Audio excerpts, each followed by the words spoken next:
Mesdames et messieurs, bonsoir et bienvenue dans votre émission Microscope. Il y a 48 heures, nous avons parlé d'un phénomène qui menace l'Algérie et la société algérienne, à savoir les drogues. Les drogues de tout genre et de tout type, que ce soit les comprimés ou les capsules psychotropes, le cannabis ou les drogues dures, à savoir la cocaïne et autres. Mais le phénomène qui m'avait moi-même choqué lorsque j'ai lu que 44 millions de comprimés psychotropes étaient saisis rien qu'en 2025 semble être beaucoup plus important et alarmant pour ceux qui ont lu ou vu la dernière opération des services concernés de la Direction générale de la Sûreté nationale, la DGSN. C'est de ce sujet que nous allons justement reparler encore une fois ce soir avec nos invités. À tout de suite.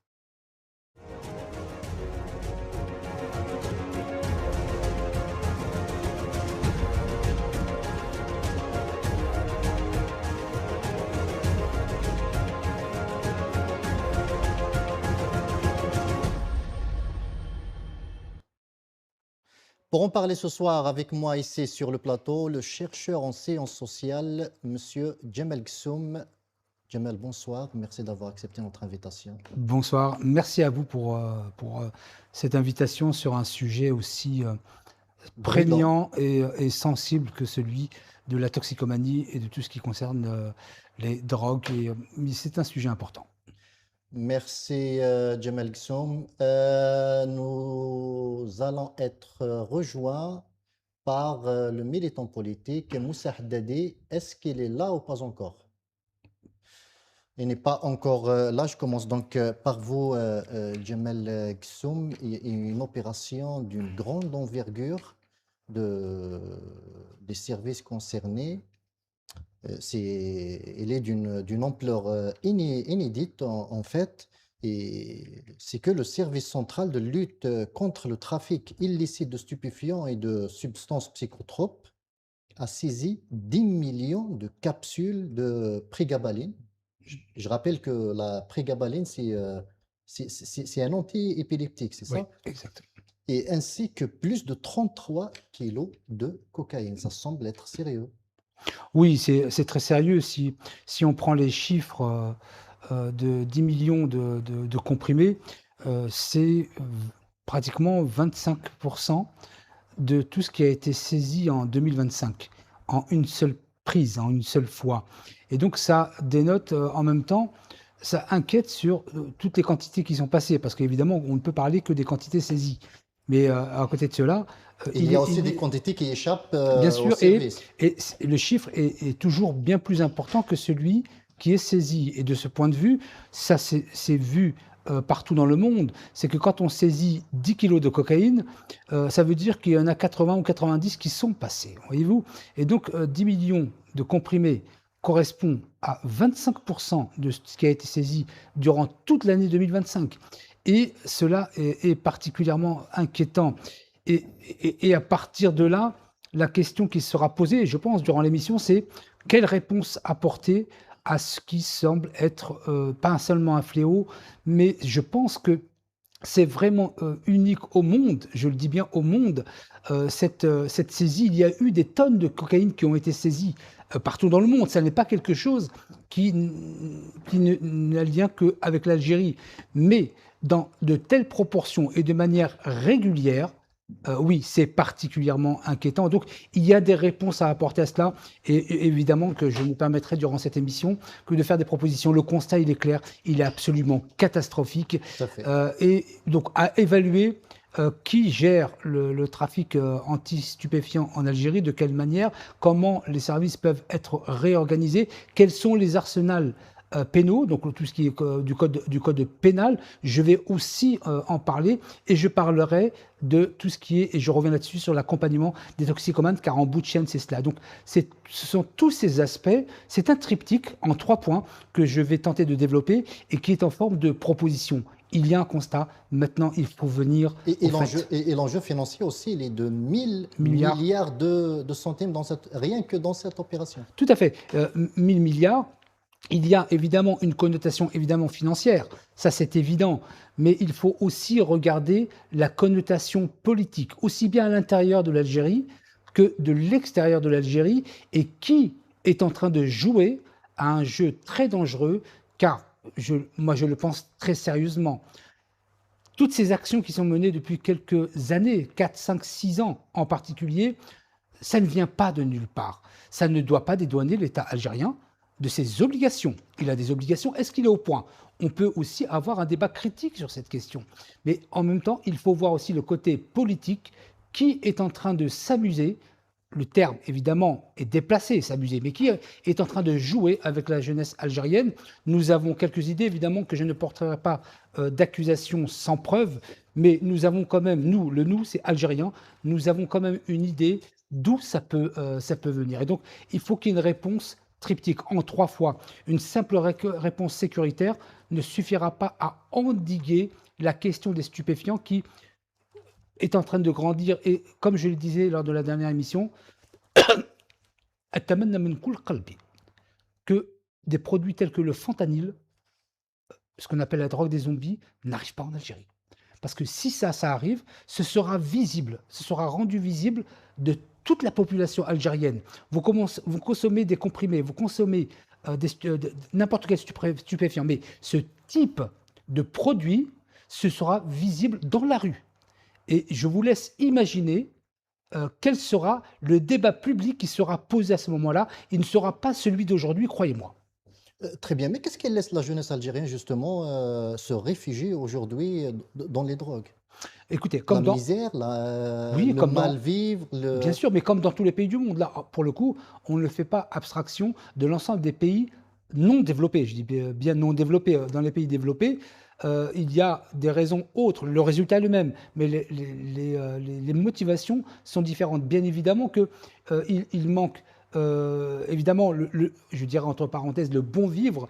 Il manque aussi l'éducation et la sensibilisation sur les produits stupéfiants qui ne sont pas faites parce que j'ai l'impression que ce sujet est un sujet tabou en Algérie. Faire des vidéos et échanger sur ce thème, même avec des enfants de 6, 7 ans dans le milieu scolaire, ne me semble pas dénué de sens. Mais il y a une tradition algérienne, et une tradition, je dirais, même pratiquement. justement, mais le plus inquiétant, c'est qu'il touche même les paliers de l'enseignement aujourd'hui. La drogue fait son apparition aujourd'hui dans les primaires, dans Oui, les bien sûr. collèges, dans les Bien lycées. sûr, mais évidemment, c'est pour ça que la question de la sensibilisation, elle est absolument capitale. Je veux dire que qu'il y ait des professionnels de ce domaine, dans ce domaine, qui interviennent dans les écoles pour en échanger avec les élèves, montrer des vidéos, expliquer et être dans la sensibilisation, c'est un point important. Mais cette action qui est inévitable, si l'on prend la question au sérieux, se confronte à un tabou en Algérie, car en Algérie, comme dans beaucoup de pays du monde, mais particulièrement en Algérie, sur cette question, mais pas simplement cette question, sur la question de la prostitution aussi. Vous savez, j'avais abordé cette question à Alger en octobre dernier devant un parterre de 300 ou 400 personnes, et quand j'ai dit qu'il y a des choses à faire pour lutter aussi contre la prostitution enfantine, parce que ça existe, Ouais. il y a eu un tollé. Il y a eu un tollé, mais je leur ai expliqué que ça n'est pas Il y a un tollé parce que ça reste tabou. ça reste tabou. Et donc, il faut, à partir d'un certain moment, lever les tabous, faire de la sensibilisation dès l'âge de 6 ans, 5, 6 ans, de manière régulière au sein de l'éducation nationale, au sein des associations de jeunesse, au sein des clubs sportifs aussi. Ça concerne cela. Et donc, si on ne fait pas ce travail, non seulement ça ne va pas endiguer le phénomène de l'importation de produits stupéfiants, mais ça va aggraver la situation de l'intérieur. Voilà pourquoi il faut absolument intervenir sur 3 champs, sur le champ de la lutte contre l'importation de trafic de stupéfiants. Moi, ce que je propose, si je peux me permettre. Juste une question avant d'y arriver. Est-ce que vous savez que les débits de boissons alcoolisées aujourd'hui sont fermés à tour de bras en Algérie? Mhm. Et on laisse proliférer des drogues. Pourquoi selon vous? Non, je ne pense pas qu'il y ait... D'abord, la consommation d'alcool en Algérie, elle n'est pas interdite. Hein. Si c'est Elle n'est fermé. pas interdite, mais tous les débits se ferment l'un après l'autre. Oui, parce que justement, ça rejoint la question du tabou. C'est-à-dire que dans les Est-ce années que vous 70, savez, est-ce que vous savez pour avoir une licence d'un débit de boissons alcoolisées en Algérie est équivaut à créer un parti politique? Oui, bien sûr, mais ça répond aussi, c'est aussi en face et en phase avec les traditions algériennes. Vous savez, durant les années 70-80, moi je suis opposé à l'alcool. Moi, Kul Saraha, mais Oui, ça oui, c'est oui. une question personnelle. Mais dans l'analyse que j'en fais, il y avait cette, on va dire, liberté Moi, dans je les années profite de votre 70-80. sincérité pour Oui, poser la bien sûr. question. Bien sûr, moi je suis opposé à la vente d'alcool. Je n'ai jamais bu une goutte d'alcool de ma vie par rapport à mes valeurs traditionnelles et religieuses. Mais sur cette question, je ne vais pas entrer en ligne de compte sur mon avis personnel, mais sur la question sociétale, parce que c'est celle-ci qui est importante. Juste, Sur les questions il y a sociétales, un problème sociétal. oui, il y a, je ne dirais pas un problème, il y a des traditions sociétales en Algérie, par exemple. Justement, c'est très intéressant cette question parce qu'elle démontre à quel point il y a des tabous. C'est-à-dire que les débits de boissons, vous allez, même au Sacré-Cœur, il y en a un de mémoire, il y en a un peu partout, c'est en face du public, c'est à côté du public, tout le monde le sait, vous voyez. Mais dans les grands hôtels où ils servent l'alcool, ne vont à l'hôtel que ceux qui savent que, vous voyez. Et donc, ça n'est pas la même approche du tout. Et donc, il y a un tabou au sein de la société algérienne sur la question de l'alcool, parce que c'est face au tout venant algérien. Mais quand c'est concentré dans un endroit tel que les grands hôtels, c'est tout à fait classique et il n'y a pas besoin d'avoir une licence comme si c'était un parti politique pour ouvrir un débit de boisson dans un hôtel. Vous voyez, donc il y a ce Non, mais tabou. parce que l'alcool, les gens vont dans des hôtels. Je peux Hmm. vous compter je Bien peux sûr, vous lister tous les hôtels algérois la plupart. dont se réfugient les consommateurs d'alcool Oui, parce qu'il n'y en a pas en dehors de ces bien hôtels, sûr, il n'y en a pas. bien sûr. C'est ça la problématique aujourd'hui. Non, en fait, si vous voulez, moi, je prends mes précautions, beaucoup de précautions sur cette thématique parce elle renvoie à des valeurs profondes algériennes sur la question de l'alcool, l'islam din daoula, ce qui veut dire, ça c'est le deuxième article de la Constitution, ce qui veut dire que tout ce qui découle de légal sur cette question doit être conforme. Mais Licite ou légal? il y a aussi une contradiction profonde sur les lois algériennes. Quand on dit Islam din daoula, dans ces cas-là, il ne devrait pas être autorisé à délivrer des licences de débit de boisson. Si on veut être cohérent, voyez-vous, Il y a aussi l'ONCV, l'Office national de consommation du vin. bien sûr. Mais donc il y a des Consommation, de conservation du oui, vin et quelque il chose. y a des contradictions légale et morale sur la question de l'alcool, car moi je le dis, je répète, quand on dit l'islam din daoula, ça devrait se répercuter sur tous les codes civils, pénals et tout ce qui s'ensuit, et dans ces cas-là, on devrait interdire le fait de donner des licences de débit de boisson, si on est cohérent avec nous-mêmes. Moi, j'appelle à de la cohérence. Mais en tout cas, sur la question des stupéfiants, qui, elle, est aussi tabou de la même manière que l'alcool, mais qui est un fait de société que l'on retrouve partout dans le monde. Et là, je pense que est-ce que la mesure est prise sérieusement par les autorités algériennes?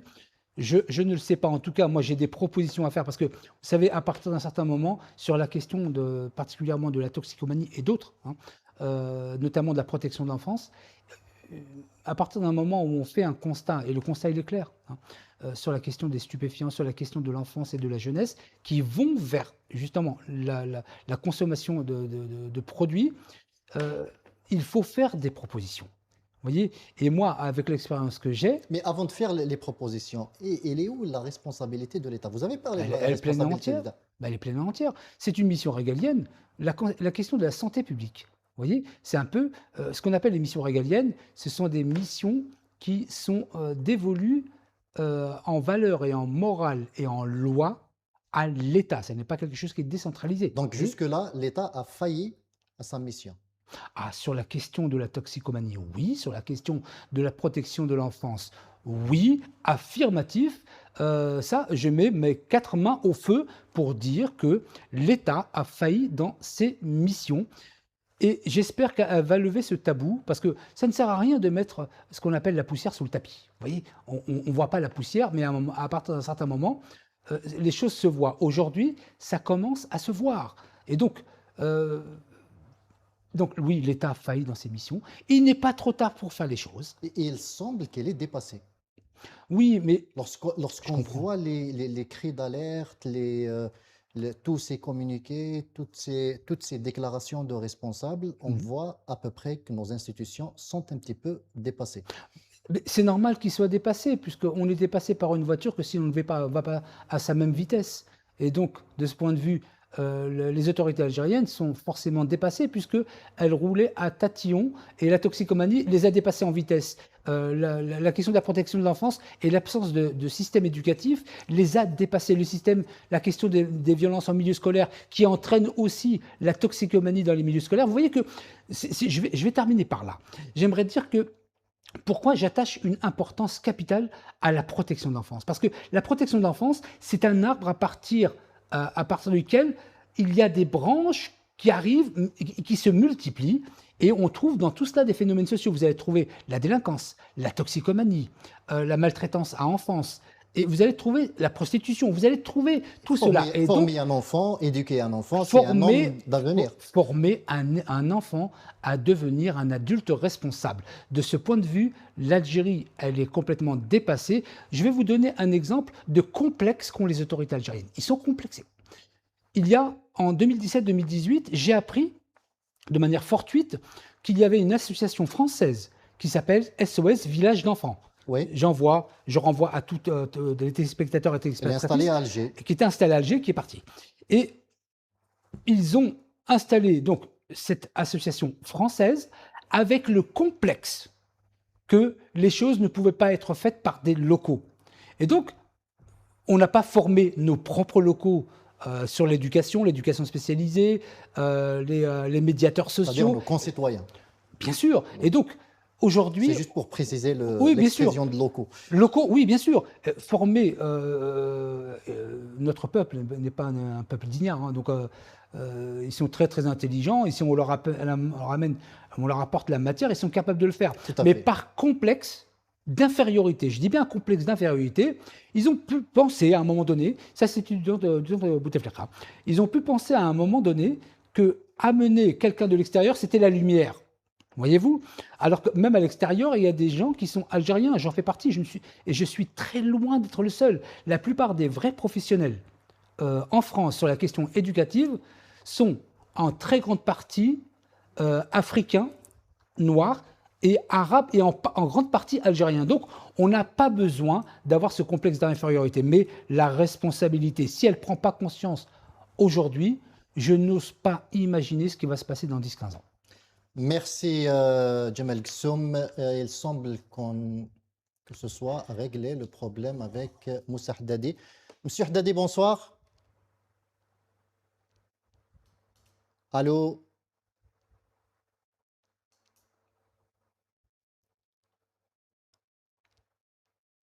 Apparemment, non.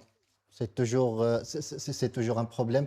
Vous voulez dire quelque chose? Oui, je voulais dire quelque chose. Alors, vous me coupez si ça n'entre pas dans le cadre. Mais moi, vous savez, j'ai trois propositions à faire aux autorités algériennes. Aussi bien sur le côté répressif que le côté légal et le côté accompagnement. Et ça va être mis en œuvre immédiatement. Tout d'abord, ça va peut-être choquer certaines personnes moralistes, mais l'Algérie, dans son arsenal juridique, comprend la peine de mort. Elle a été cessée d'être appliquée par un moratoire en 1993, Tout à sauf fait. pour des cas graves tels que le terrorisme et autres. Moi, ce que j'ai envie de Non, il y a dire aux toujours un autorités... moratoire, hein. Oui, il y a toujours un Même pour des moratoire. cas graves, il y a toujours un Oui, moratoire. mais je Et pense c'est que... tant mieux qu'il y ait un moratoire. Alors, c'est tant mieux, mais à partir d'un certain moment, il faut prendre ses responsabilités. Et moi, ce que je propose aux autorités algériennes, quand évidemment il y a l'absolue certitude, c'est de lever ce moratoire pour ce type, parce que la question des stupéfiants est aussi grave que le terrorisme. Ça vous C'est- engage. Ça vous engage. Oui, oui, oui, Cette ça m'engage. position, ça vous Oui, engage. oui, ça m'engage. À partir d'un certain moment, vous savez, La peine en de mort est 1900... indigne, Oui, oui, il est oui, cruel. bien sûr. Mais Il vous est, savez, en 1965, je le dis aux téléspectateurs et téléspectatrices, la plupart ne sont pas au courant. Il y avait Julien Drey, qui était un homme politique français du Parti socialiste, et il a une dent contre l'Algérie, et je comprends pourquoi. C'est qu'en 1965, son frère, qui s'appelait aussi Drahi, avait été condamné à mort, c'était du temps de Boumedienne, et qui avait été exécuté pour fausse monnaie, qui était une atteinte à la monnaie nationale dans tous les pays du monde. C'est toujours 30 ans de je ne connaissais réclusion. pas cette histoire. Ouais. Et oui, donc son frère a été exécuté sur ordre de Boumedienne. et il a été exécuté, je crois, en 1965. Vous tapez sur Google le journal Le Monde, ils en parlent, Le Monde. Hein.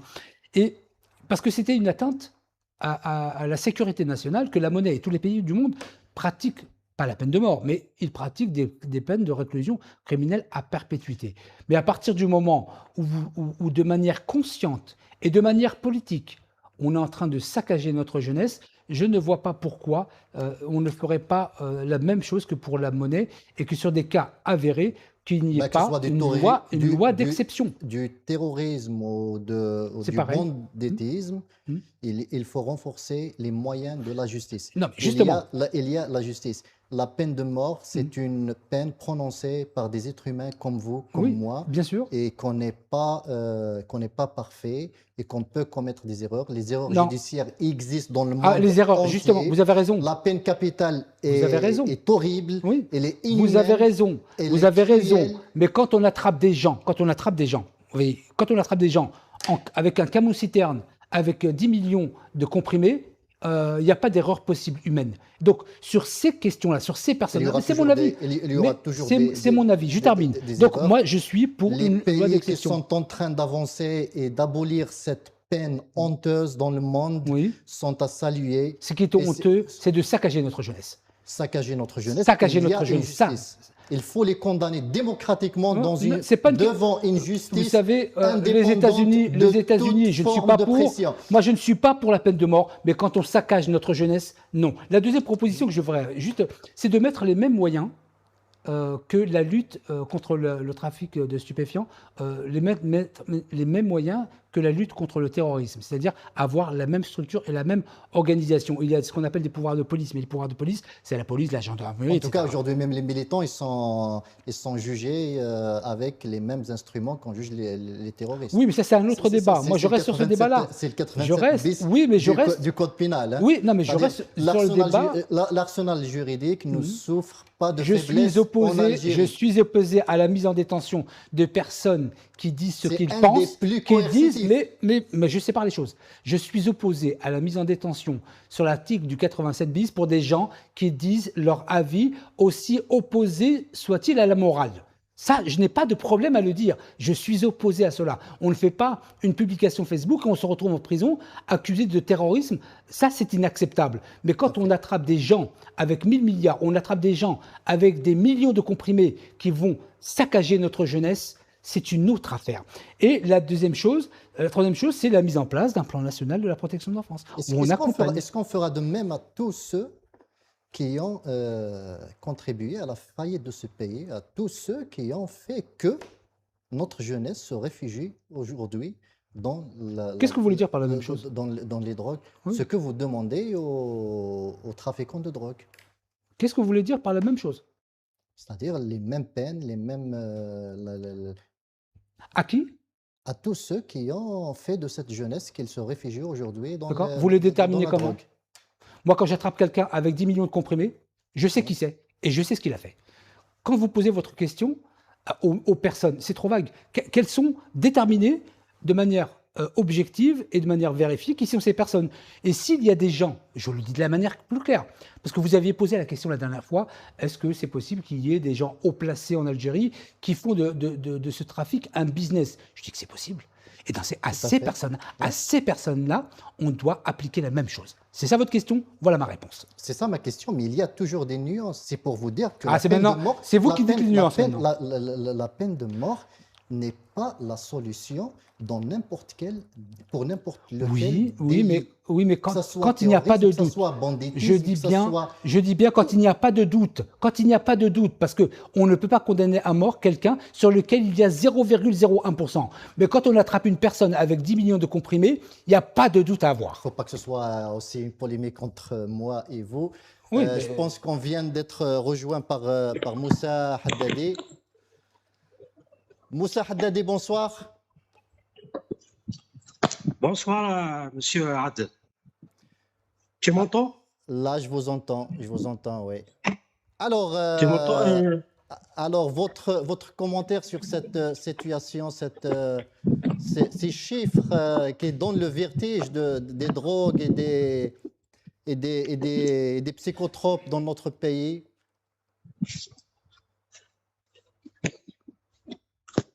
Allô, tu m'entends? Je vous entends, je vous entends. Alhamdulillah. Tu m'excuses pour ces coupures, j'arrive pas à me rejoindre. Primo, la connexion, secondo, donc j'arrive pas à être Il n'y a pas en de ligne avec souci. vous. Il n'y a pas de souci. Je m'excuse et je salue ton invité, Jamal Kisso. Et j'ai entendu quelques thèmes sur la drogue et tout. Donc, toutes mes pensées au présent d'opinion Primo. Et je vous salue encore une deuxième fois. Et désolé pour ces retards. Il Voilà. n'y a pas de souci. Un premier commentaire sur ces drogues qui envahissent notre pays. Sur la drogue, bon, la drogue, c'est pas facile. Donc, il y a un fléau, tu ne peux pas gérer. Primo, l'État, il faut investir beaucoup sur la surveillance. Il faut arrêter le noyau qui importe cette drogue. Parce que c'est pas donné à n'importe qui. Les pauvres malheureux ne peuvent pas utiliser ces choses parce que c'est pas facile.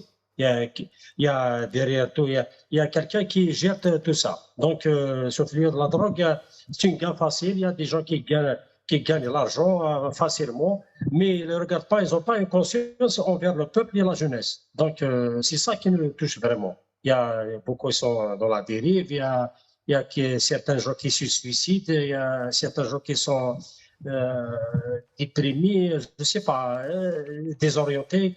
Il ne travaille pas, il fait des choses bizarres, donc il n'entend pas ses parents, il n'est pas, malgré qu'il est éduqué, Soufflio, c'est pas facile. C'est pas facile de gérer la situation. Donc, le grand souci, ça vient de l'État. Le grand souci, ça vient de l'État. Il faut que l'État, il faut qu'il gère cette situation, il faut qu'il maîtrise tout ça et il arrête Soufflio. Déjà, il n'arrive pas à maîtriser le haraka. Haraka, c'est déjà un grand problème. Donc, ça enchaîne avec la drogue et tout, et la délinquance. Et il y a beaucoup des accidents qui se passent dans les routes. Donc, primo, c'est l'État. L'État a une grande tâche de responsabilité pour arrêter ce fléau. Ils ont des moyens, ils ont tout pour cesser cette drogue qui est importée à l'extérieur. Parce que c'est pas en Algérie, ça date pas des années. Depuis jadis, des années 60, 70, 79, jusqu'à 90, nous n'avons pas ce fléau. Donc, c'est pas, pour l'Algérie, c'est nouveau. Il y a, Tout à fait, oui. c'est incroyable parce que, vu la situation qu'on est vivant, bon, la crise, ça enchaîne tout, le chômage, manque de travail, plus les répressions, les arrestations. Donc, le peuple, la jeunesse, ça fait mal au cœur quand tu vois la jeunesse part dans la dérive, dans le désarroi. Il n'y a pas longtemps, hier, il y a un vieux qui a fait, un live sur son fils qui a été suicidé seul. Donc, ça fait mal au cœur. Il a beaucoup pleuré et j'ai pleuré en même temps parce que ça a causé possible, c'est la drogue possible, c'est comment dirais-je, c'est le chômage et tout ça joue sur la société, ça joue sur l'Algérie. Vu la situation que nous vivons, c'est pas facile. Donc, facilement, un jeune il peut être dans la dérive sans se rendre compte, même si ses parents ne sachent pas. Il y a certains parents qui ne sachent pas, c'est dommage. Tu ne peux pas surveiller tous tes enfants vu la situation. La cherté, les répressions, les arrestations, et les tourments, ça joue sur la société. Voilà. Donc, Un climat pour anxiogène. moi, c'est facile. Pour moi, c'est facile d'arrêter ce fléau. Il faut recruter des gens, il faut mettre fin à ce phénomène parce qu'il y a une personne qui peut l'emporter parce qu'il y a quelqu'un qui est bien placé, parce que c'est pas facile. Un pauvre malheureux ne peut pas emporter de ces choses. Il y a des capsules, il y a des, comment dirais-je, ça, comme on l'appelle. Donc j'ai jamais vu ce truc. Ça fait mal au cœur. Donc, vu la situation que nous vivons, c'est pas facile. Voilà. Merci, Mais, Moussa Haddadi. Restez avec nous. ouais, ouais. On va regarder ensemble cette, cette vidéo. تعاد وتستثمر في المغرب. نظن أن الجيش الوطني الشعبي أبطل، نظن في الناحية العسكرية الثانية والناحية العسكرية الثالثة والناحية العسكرية الخامسة، وحتى هنا في العاصمة أبطل عدة يعني محاولات إدخال كميات كبيرة جدا من هذه المخدرات، لأن هذه المخدرات يعني لديها سلبيات كبيرة جدا بالنسبة للشباب وبالنسبة للتعاطي، لأنه سوف تثقل كاهل الدولة الجزائرية. أولا هذه الظاهرة هي تستهدف الشريحة اللي تكلمنا عليها، شريحة الشباب. ثانيا ما هي يعني السلبيات التي تنجم عن هذه الظاهرة، لأنه يصبح يثقل كاهل الدولة من ناحية العلاج من الإدمان، نتكلم على حتى يصبح الآفات الاجتماعية. وتلاحظي مؤخرا كيف عكفت مؤسسات الدولة الأمنية، نتكلم على الذاكرة الوطني، نتكلم على الشرطة، نتكلم على حتى مؤسسات الأمنية بالنسبة لداخل الجيش الوطني الشعبي، لعصابات الأحياء التي هي توزع هذه المخدرات على مستوى الأحياء. وتلاحظي أنه عملية ممنهجة تريد إغراق الجزائر، وتريد لأنهم شوف يعني. Jamel Gissoum, pourquoi il y a pas un débat sérieux sur cette situation? Bah, il n'y a pas de. D'abord, je voudrais saluer M. Moussa Haddadi. Il a tout à fait raison quand il dit que c'est un phénomène qui n'existait pas il y a plus En de 30 ans. Algérie, Oui, ouais, oui. ouais. Et c'est ce que je me tue à dire. Alors pourquoi on n'arrive pas à avoir un débat sérieux sur cette question? Parce qu'elle est concentrée sur, je veux dire, un espace confiné de connaissances qui se limite uniquement aux sécuritaires. À partir de Justement, on parle de ce phénomène que pour mettre en avant les services de sécurité. Je sais que les services de sécurité sont à pied d'œuvre. Je leur souhaite beaucoup de courage dans ce genre de lutte et d'opération. Mais pourquoi le débat n'est pas sérieusement engagé lorsque l'on sait que c'est tout le pays qui est menacé par ce phénomène? C'est la question qui se pose. Vous savez, pour avoir un débat critique sur un sujet aussi important que celui-ci, il faudra déjà être ouvert d'esprit. C'est-à-dire qu'en tant qu'État, d'ouvrir toutes les perspectives et tous les corps de métier qui ont des connaissances pointues dans le domaine, qui soient algéro-algériens ou qui viennent de l'étranger, pas seulement des Algériens de l'étranger. Je veux dire qu'il y a des spécialistes dans le monde entier qui ont une expertise et une expérience sur la question des stupéfiants, aussi bien sur le volet sécuritaire que le volet éducatif et d'accompagnement. Donc il y a toute une multitude. Mais ce n'est pas une honte de faire appel à des étrangers dans justement, ce domaine. le mot de honte que vous dites renvoie encore une fois à la question du tabou. Et donc, est-ce que l'État algérien est en mesure d'ouvrir des débats critiques et qui fassent sauter le verrou lié à la question taboue de ce qu'est. Non, il n'y a pas de honte. Tous les pays du monde sont frappés par cela. Mais ce n'est pas en faisant l'autruche qu'on va, je dirais, lutter contre ce phénomène. Et c'est une des grandes problématiques en Algérie, c'est que la seule question, et vous l'avez entendu, la seule question qui est posée, ou la réponse qui est apportée, est uniquement sécuritaire, comme si c'était l'alpha et l'oméga. Ça n'est pas l'alpha et l'oméga. Je veux dire que c'est un triptyque qui doit se mettre en place.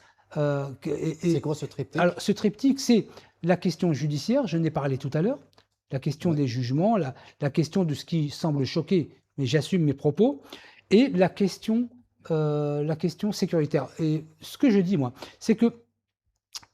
En tout cas, la question sécuritaire, vous l'avez dite 2 fois. Oui. Ah, pardon. Sur la question judiciaire et la question sécuritaire. C'est-à-dire que la question judiciaire, quand je dis judiciaire, c'est la question des jugements, la question des jugements qui découlent de ces affaires judiciaires. Et après, il y a le traitement judiciaire et puis il y a le traitement sécuritaire. Ce qui est mis en avant aujourd'hui, c'est le traitement sécuritaire et uniquement la question sécuritaire. Et à côté de cela... Même ce qui est judiciaire, hein, l'arsenal juridique algérien, franchement, il est des plus sévères dans le monde. Hein, c'est pas... Oui, bien sûr. Alors, il est le plus sévère au monde, oui, bien sûr. Mais je pense que le système judiciaire algérien est quand même très largement dépassé par le phénomène. Parce que dans le judiciaire, vous savez, vous avez à côté, en parallèle, vous avez la question de juger toutes les personnes qui ont importé, vendu, transporté des produits. Puis, à côté de cela, le système judiciaire va aussi devoir s'occuper des toxicomanes qui, dans leurs conséquences, vont tomber dans des vols, des meurtres, Est-ce que vous etc. savez qu'en Algérie, même les consommateurs Mhm. sont condamnés à de la prison ferme? Oui, alors je dirais que justement, c'est là où il y a peut-être un levier. C'est là où il y a peut-être un levier, c'est que ce qu'on appelle en France l'obligation de soins. Il y a un article de loi que je mettais souvent en place, notamment dans les prisons, pour la réinsertion, c'était l'obligation de soins. Et que un consommateur, c'est aussi une victime. Il ne faut pas l'oublier. Il participe à l'économie du trafic de stupéfiants, mais dans le fond, c'est une victime. Et une victime, elle s'accompagne. C'est la raison pour laquelle euh, il- il- la question de l'accompagnement est importante. Très, très rapidement, j'ai 5 points à dire euh, à partir de l'enfant. Moi, j'accorde beaucoup d'importance avec l'enfant parce que c'est lui qui aura 20, 25 ans dans pas très, très longtemps. Et la question de la protection d'enfance, elle inclut la question de la délinquance, de la violence en milieu scolaire, elle inclut la toxicomanie, elle inclut les phénomènes de gang dont on ne sait pas comment s'en sortir en Algérie. Tous ces phénomènes sont à combattre dès l'enfance. À côté de cela, il y a un système judiciaire et sécuritaire. Mais si vous laissez le robinet ouvert de l'enfance, vous pourrez faire tout le sécuritaire que vous voulez. Ça ne marchera pas. Et donc, moi, j'invite l'éducation nationale, elle veut se réformer, et bien qu'elle mette en place des ateliers de sensibilisation à partir de 6 ans, tous les mois, tous les 2 mois, avec des professionnels, pas des professeurs, ils ne sont pas professionnels, avec des accompagnateurs, psychologues, psychiatres et connaisseurs de la question de la toxicomanie, pour les sensibiliser sur cette question. Il faut leur ouvrir les yeux. Évidemment que si vous ne parlez que A, B, C, D ou Alif, Ba, Ta, Tha, à un moment donné, à l'extérieur, il va trouver autre chose. Donc, l'enfant, aujourd'hui, je le dis et je l'affirme, avec les 38 années d'expérience que j'ai, et j'ai aujourd'hui des gens qui sont parents quand je les avais jeunes en prison. Vous voyez, donc il s'est passé des générations entre-temps. Et je dis aux autorités algériennes que si vous restez que sur le côté sécuritaire, vous allez laisser le robinet ouvert. L'enfant, c'est celui que l'on doit accompagner pour le sensibiliser sur la toxicomanie. Il y a des enfants qui vont consommer. Justement, vous avez travaillé dans les prisons. Oui. En tant que quoi? En fait, moi, je suis spécialisé dans tout ce qui est aménagement de peine. C'est mettre en place des projets de réinsertion, formation et emploi pour que dès qu'ils sortent de prison, ils aient tous les moyens pour ne pas revenir vers la délinquance. La plupart, je crois qu'en Algérie, à mon avis, c'est pire qu'en France. En France, ce que l'on appelle les sorties sèches. Une sortie sèche, c'est que vous êtes condamné, vous avez fait votre peine, vous sortez. Ceux qui sortent en sortie sèche, sans accompagnement, insertion, formation, emploi, le taux de récidive, il est plus que doublé. On atteint les 70-72%. Ah, Et pour les personnes que j'accompagnais, c'est ça ma question, justement. et les personnes que j'accompagnais, avec lesquelles je travaillais sur le projet de sortie, insertion, formation, emploi, qui arrivait à sortir, je ne connais pas le code pénal algérien, mais on arrivait à faire libérer avant la fin de la peine, avec un projet de réinsertion, le taux de récidive descendait à 26-27%, au lieu de 70-72%. Donc vous dites aux autorités algériennes aujourd'hui, il ne suffit pas de prendre un délinquant et de le jeter en prison. Ça ne suffit pas. Ça ne suffit pas parce que c'est comme si vous étiez dans une mer avec une barque et que vous prenez de l'eau d'un côté pour le mettre de l'autre côté. C'est exactement la même chose. Donc, qu'ils mettent le paquet dans le sécuritaire, qu'ils placent la lutte contre les stupéfiants au niveau de degré aussi important que le terrorisme, peut-être que c'est fait, hein, je ne sais pas, Allahu a'lam, mais qu'ils le placent. Alors qu'ils le placent à ce niveau-là, mais qu'ils n'oublient pas, à côté, l'enfant et son devenir, le traitement des toxicomanes aujourd'hui, avec des substituts qui existent, vous savez, par exemple... En tout cas, dans les affaires de drogue, on n'entend souvent que des condamnations à 15, 20, 30 ans de prison, hein, en Algérie. Pour des personnes qui vendaient des stupéfiants? Oui. C'est normal. Ah, c'est tout à fait normal. C'est le contraire qui m'aurait étonné. Voyez-vous, c'est que... Donc c'est traité comme du terrorisme. Non, je ne dis pas le traitement. C'est l'organisation au niveau des frontières, au niveau des enquêtes de police, que ce soit traité de la même manière que le terrorisme. Ceux qui se font attraper, évidemment, qui vont être condamnés. Je ne parle pas de la condamnation de 15 à 20 ou 30 ans. Celle-ci, elle existe et c'est très bien comme ça. Mais qu'est-ce qui fait que Je suis un citoyen lambda, je regarde votre émission comme je vous Oui, l'ai dit exact. Ouais. la dernière fois.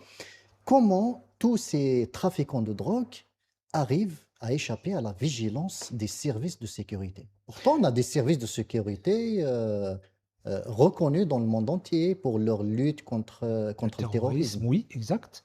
Oui, exact. Eh ben, justement, vous savez, si je dis que ça doit être placé au même niveau que la lutte contre le terrorisme, c'est parce que nous avons des services de sécurité qui sont vraiment connus et reconnus sur la question du terrorisme. Vous savez, 10 ans d'expérience durant la décennie noire ou rouge a placé l'Algérie véritablement sur ce niveau-là.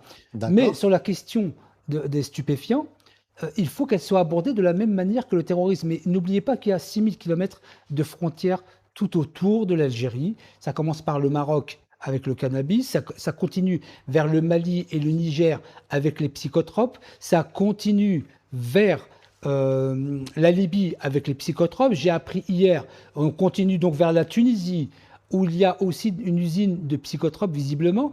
Vous comprenez que quand un pays comme l'Algérie est entouré de plusieurs pays avec 6000 kilomètres de frontières, c'est quand même difficile. Moi, je ne jette pas la pierre aux services de sécurité parce que je dirais que c'est impossible de contrôler mètre par mètre toutes les frontières. Ça n'est pas possible. Et donc, il y a effectivement le mettre au même degré que le terrorisme, appliquer les mêmes lois que les terroristes et mettre en place cet accompagnement de l'intérieur. Moi, je dis au président de la République, s'il y a un projet dont on se souviendra de vous, parce que jusqu'à aujourd'hui, je dis au président de la République, moi, je n'ai pas souvenir de ce qu'il a fait en 5 ans ou 6 ans. Ah, j'ai pas de souvenir. Si on me pose la question, Il n'a rien fait. ah non, non. Soyons clairs, je le dis de la manière la plus claire. Je n'ai pas, et quand je pose la question à mes compatriotes binationaux, et qui me disent, par exemple, Ami Tebboune, mais je leur dis, écoutez, moi, j'ai pas besoin d'un psychologue. Dites-moi ce qu'il a fait de concret. A, B, C, D, E, F. Il n'y a pas le moindre A qui se présente. Si on me pose la question de ce qu'a fait Bouteflika Rahimahullah, je suis capable de le dire. Les salements d'eau, les millions de logements, l'enseigne, la capacité d'acheter des voitures, etc. Donc il y avait des choses concrètes pour le peuple algérien. Je dis au président de la République, s'il y a un projet sur lequel on se souviendra Vous de lui vous... dites là maintenant ou vous lui avez lui déjà dis. dit? Non, là, je le redis, ou dis. D'accord. Je lui dis, je dis au président de la République, s'il y a un projet dont on se souviendra, si vous le faites durant des décennies, c'est faire ce que l'Algérie n'a jamais fait, faire ce qu'aucun pays arabe n'a fait, faire ce qu'aucun pays africain n'a fait jusqu'à aujourd'hui, c'est de mettre un plan national de la protection de l'enfance. Ça a des répercussions sur la délinquance, sur les gangs, sur la toxicomanie, ça a des répercussions sur tout. Et c'est ça la vision d'un chef d'État. L'État se projette sur les 50 ou 60 années à venir. Il ne se projette pas sur Rajbilet dans 2 ans. Rajbilet, à côté de ce projet que je propose, mais qu'ils le prennent avec quelqu'un d'autre. Moi, je n'ai pas de problème. Il est bien plus important que ces soi-disant grands projets qui, en fait, n'amènent rien au peuple. J'ai dit au président de la République, vous voulez qu'on se souvienne de vous? Moi, je me souviens de Bouteflika.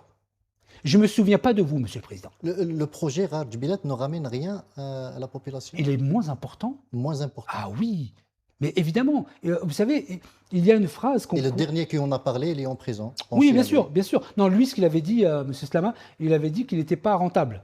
C'est encore pire. Pourquoi rentrer en prison? Faire rentrer en prison un spécialiste, il dit que c'est pas rentable. Heureusement, normalement, on lui décerne une médaille. On lui dit Hadratna au moins. Non, mais vous savez, lui apportez votre soutien? bien sûr, mais sans aucune réserve. J'apporte mon plein et entier soutien à la personne qui a été incarcérée parce que c'est un spécialiste qui n'est pas rentré dans la politique et qui a dit avec des éléments concrets, je l'ai suivi, son passage, qui a dit avec des éléments concrets que ça n'est pas rentable. J'aurais fait la même chose que lui. Comme je dis aujourd'hui que Rajbilet ne vaut rien comparé à l'éducation. Vous savez, il y a une phrase très célèbre qui est à Saint-Denis et c'est marqué en gros, de l'éducation naîtra la grandeur des peuples. De l'éducation naîtra la grandeur des peuples. Et c'est l'investissement le plus important dans les pays occidentaux. Ils investissent énormément sur la jeunesse et nous, on n'investirait rien. On investirait juste à faire Rajbilet. Non, ça n'a pas de sens. L'État algérien, les institutions algériennes n'ont rien fait dans ce domaine. Sur la question de la jeunesse, non. Sur la question de la rien. jeunesse. Zéro. Moins 10, c'est pas 0, c'est moins 10. Je peux pas être plus clair. On va écouter Tebboune. إغراق الجزائر بالمخدرات أساسها هذا هو أساسها باش يقضي لك على المستقبل تاعك راهم يدخلوا لنا في السموم ولولا يقظة الجيش الوطني الشعبي ولولا يقظة مصالح الأمن المختلفة لكانت الكارثة السنة هذه 25 مليون قرص مهلوس بغاو يوصلوها لنا حتى الاطفال الصغار ما المخدرات اللي تجينا من الغرب واللي تجينا من هذيك ما نتكلموش عليها اليوم لا كوكايين صبحت تصنع في بعض دول افريقيا وتدخل Jamel Kessoun, vous pensez qu'il y a un complot? D'abord, je voudrais dire que je suis d'accord avec le président de la République. Je suis d'accord avec lui, mais ça, c'est l'accident, c'est le constat. Il faut passer aux propositions maintenant. Ça ne suffit pas de faire un constat. Quand vous avez un accident avec votre voiture, vous faites un constat. Mais si vous n'êtes pas chez ma commissaire, ça n'a rien à voir. Donc, oui, très honnêtement. Et je ne suis pas un complotiste. Hein. Je n'ai jamais été complotiste. Mais je dis de la manière la plus claire. Justement, dans le communiqué, il y a un complot. Dans le communiqué de la Direction générale de la Sûreté nationale, la DGSN, il est dit « Les enquêteurs ont notamment identifié des barons marocains de la drogue ainsi que leurs complices, recherchés par la justice algérienne. Ceux-ci dirigeaient leurs activités illicites depuis le Maroc et s'appuyaient sur des membres du réseau établi à Dubaï, aux Émirats arabes unis, pour gérer et transférer les fonds et les revenus liés à leurs activités criminelles ainsi que sur d'autres membres présents en France. » C'est tout à fait possible. C'est tout à fait possible et c'est tout à fait plausible. Quand je dis qu'il y a un complot, c'est par rapport à l'architecture, c'est ce que nous vivons, par rapport à ce que nous vivons aujourd'hui, avec une telle cascade d'importation de produits qui vient des quatre coins. Ça ne suffit pas de parler du Maroc. En Maroc, on connaissait le cannabis, mais que les services de sécurité disent que ça peut venir ou ça vient des Émirats arabes unis, je vous le dis comme je le pense aussi. Et ça n'est pas quelque chose de nouveau. La question du Sahel, sur laquelle les Émirats ont aussi une main, encore plus sur la question de la Libye, nous avons montré depuis des années, ce n'est pas que depuis hier, que ce type de complot pour détruire la jeunesse dans un pays est tout à fait possible, plausible, et je le pense tout autant que la DGSN. Ça, c'est une chose qui me paraît claire. Je dis au président de la République qu'il se trompe. Il n'y a pas de laboratoire de cocaïne en Afrique. Hein. Il y a une importation directe. Non, les laboratoires, c'était à l'époque à Marseille, à Nice, c'était directement en Colombie, mais il n'y a pas de laboratoire en Afrique. Il y a de la poudre blanche, cocaïne, héroïne, ça vient par le Sénégal, oui. Mais je dis au président de la République, non. Il n'y a pas de laboratoire en Afrique. Vous savez, pour être chimiste dans ce domaine, les Américains, dans les années 70, envoyaient leur cocaïne en France, à Marseille, parce qu'il y avait un spécialiste de cela qui était arrêté de 10 ans ou 15 ans, et c'était le plus grand chimiste du monde. Donc ils ne sont pas au Sénégal. Mais en tout cas, la question du complot pour détruire la jeunesse algérienne, je peux vous assurer qu'il est bien existant. Et là, ça n'est pas de la propagande. Ça aurait été mieux de construire un état de droit, un état fort, que de se voir aujourd'hui inondé par les drogues. Ça aurait été mieux de mettre en place des dispositifs pour les jeunes, pour les enfants, même pour les étudiants, afin de nous éviter en fait. Non, il n'y a pas de lien à faire. On n'est pas moins en démocratie aujourd'hui que nous l'étions dans les années 90, 80 et les années 70. Nous n'étions pas plus démocratiques qu'aujourd'hui. Et donc, ça n'a pas de lien. C'est-à-dire que l'Algérie, je vais ressembler aux hommes politiques algériens,